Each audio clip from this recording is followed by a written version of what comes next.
Welcome to Rocksteady Studios and episode 2 of Arkham Insider. Last time we flirted with the all-new feature, Dual Play. But this time we're going to take you on a Dual Play buffet. And for dessert, we're taking video questions from an Arkham superfan.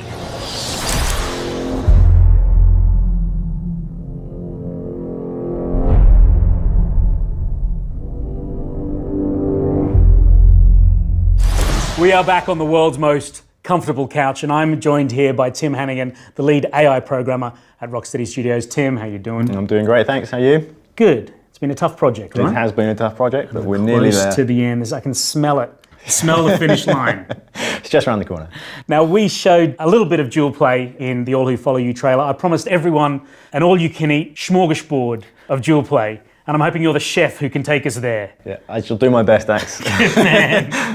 Talk us through where we're at and what we're doing. So what we're seeing here is Batman and Nightwing. They're going to team up. They've been tracking down Penguin. Mm-hmm. He's got these weapon caches throughout the city. So he's got these locations. He's hiding weapons. He's stockpiling weapons. He's kind of supplying the weaponry to the other people in Gotham City. Okay. And you and Nightwing have teamed up to try and track him down.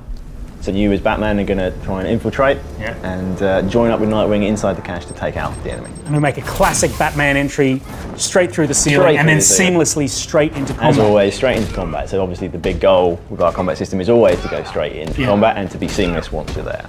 And then talk us through what happens from here in the context of Dual Play.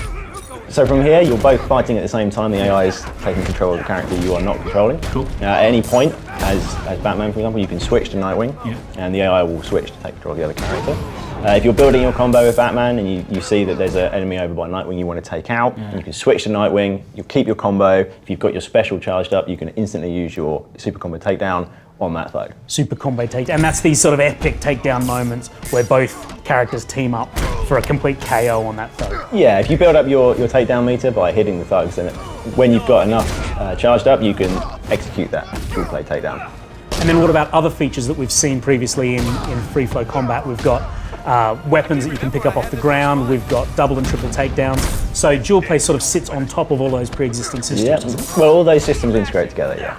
So there's no separate system involved. It's all kind of trying to flow together seamlessly is always the goal with free flow combat.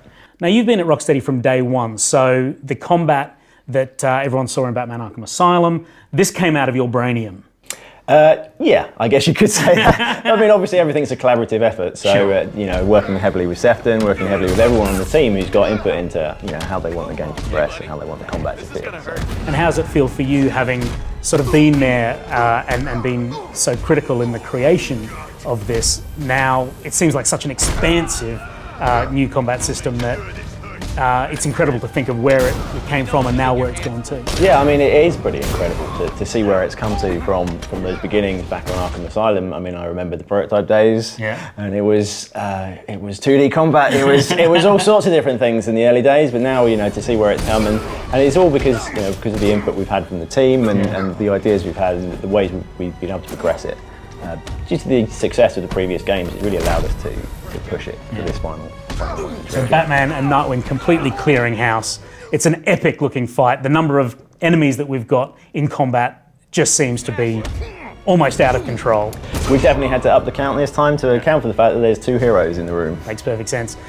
Tim, I think Dual Play is going to be one of those features that people go crazy for when they get their hands on Batman Arkham Knight. You have done an awesome job with this, but I know you're busy. You've got to get back to it, right? I do indeed. Thanks for your time. No problem. Tim Hannigan.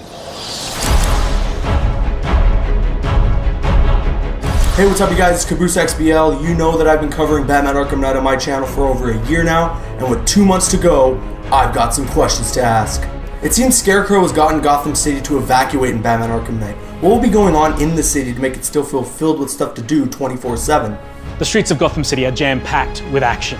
We've developed an emergent rioting system which sees all of the thugs of various factions ripping up the streets of Gotham, and Batman can get involved in that anytime he wants.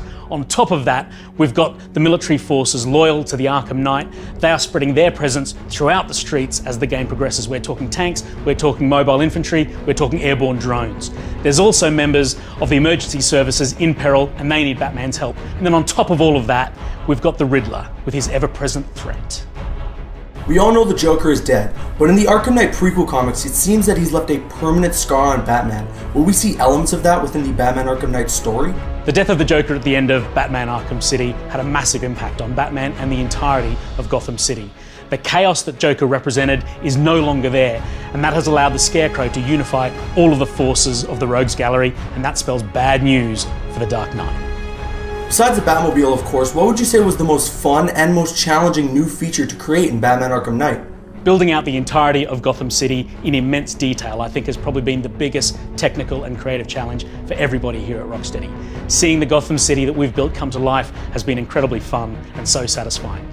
But for me personally, I think the dual play features in the game are absolutely incredible. Teaming up with Catwoman for a dual play takedown, nothing beats that. It seems the Riddler is at it again in Batman Arkham Knight. One thing we all love to hate are those challenging puzzles to get the Riddler trophies.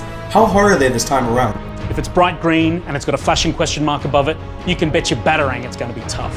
The Riddler's back and he is challenging Batman like he never has before. As a team, we've challenged ourselves to come up with some of the toughest riddles we can possibly think of.